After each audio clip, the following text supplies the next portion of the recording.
Have you ever had that feeling, that sinking feeling in your stomach when you look up from your map, look around, and realize you have absolutely no idea where you are, and everyone around you is speaking a language you don't understand? Oh, absolutely. It's the worst. A mix of panic and just feeling a little bit silly. Exactly. Well, that feeling is exactly what we're going to tackle today. Welcome, everyone, to English with Adam. The podcast that helps you improve your English in a fun, cozy, and natural way. I'm Veronica. And I'm Adam. We're so glad you could join us. Today's topic is a really practical one: how to ask for directions in English, especially when you're in a place where you don't speak the local language at all. We are using English in this example, but it would apply to many languages. Ooh, I love this topic. It's something that can cause so much stress for travelers, but it really doesn't have to. It really doesn't, and we're going to break it down into some simple, easy-to-follow tips. So let's start with the first one, which, for me, is the most important. Preparation is key. Okay, so what do you mean by preparation? Like studying a map for hours? Well, partly yes, but it's more than that. Before you even leave your hotel or your apartment, you should have the name of your destination, and your hotel's address, by the way, written down clearly. Okay, good point. If you can, ask someone at the front desk to write it for you in the local language. That way, you remove any pressure of trying to pronounce a difficult street name. You can just show the paper to someone. Oh, that's such a great idea. It's like a safety net. You can't mispronounce something if you're just pointing at it. Exactly. Another part of preparation is technology. Download offline maps for the city you're in. That way, even if you don't have Wi-Fi or data, you can still see where you are. Right? That's saved me more than once. Okay, so tip number 2.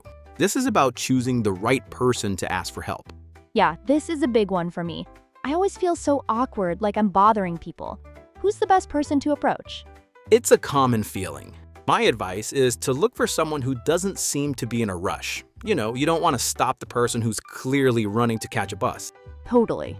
Look for a shopkeeper standing outside their stores. They are usually very helpful and know the area well. Or people sitting at an outdoor cafe. Another great option is families with children. They tend to be friendly and approachable. That's a good point. And what about younger people? I've heard they're more likely to speak some English.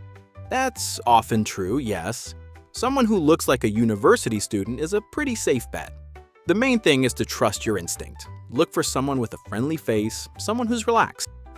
All right, so you've prepared, you've picked your friendly-looking person. Now for tip number 3, the approach. How do you actually start the conversation? The scary part. It doesn't have to be. The most important thing you can do is smile.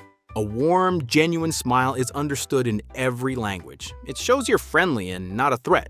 Okay, smile. I can do that. Then you use a simple, polite opening, something like, "Excuse me," or "Sorry to bother you." Then the most important question, "Do you speak English?" Say it slowly and clearly. All right. If they shake their head or say no, just smile again and say, "Okay, thank you anyway," and you move on. No big deal. Don't get discouraged. But if they say yes or even a little, that's your chance. A little is always a good sign. It means they're willing to try. It is, and that brings us to tip number 4, which is all about what to do when there is a language barrier. We need to use nonverbal communication. Okay, so you mean hand gestures? Yes, do not be afraid to use your hands. This is where having that piece of paper with the address is so useful. You just point to it. You can say, "I need to go here," while pointing. Or you can open your map and point to the destination. That makes sense. You're using a visual aid. Right, and you can combine it with very simple English. Phrases like, "Where is," or just the name of the place with a question in your voice, like, "The train station." It's like a game of charades almost. It is, and that's okay. The goal is communication, not perfect grammar. People are usually very happy to help someone who is trying. It can even be a fun interaction. Okay, this leads to the final and maybe the trickiest tip. Tip number 5. Understanding the directions they give you. Yes, because they might start speaking very quickly in their own language, pointing and gesturing. How do you follow along? The key is to watch their hands more than you listen to their words. They will point, they'll show you left or right.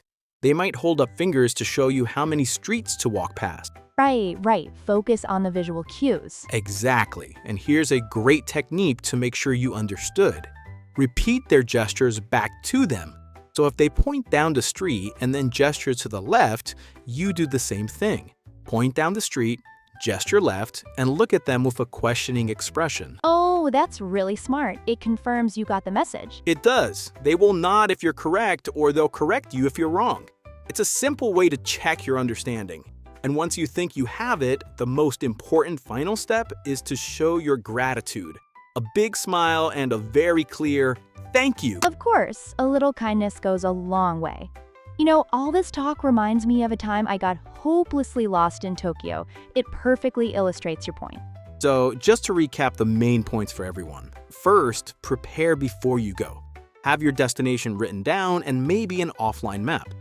And choose a person to ask who looks friendly and not in a hurry. Then, approach with a smile and a simple, "Excuse me, do you speak English?" Use your hands, your map, and that written address. Don't be afraid to point a gesture. And finally, confirm that you understand by repeating their gestures and always say thank you. It really does sound so much less scary when you break it down like that. It's just about being human and connecting with someone for a moment. That's all it is. Well, that's all the time we have for today. We hope these tips were super helpful for your next trip. You've been listening to English with Adam. If you enjoyed the episode, please take a moment to hit that like button and subscribe so you don't miss our future podcast. And we would absolutely love to hear from you. Leave a comment down below. Tell us about a time you got lost, or maybe you have another awesome tip for asking for directions that we didn't mention. Thanks so much for listening, everyone. Until next time. Bye, everyone.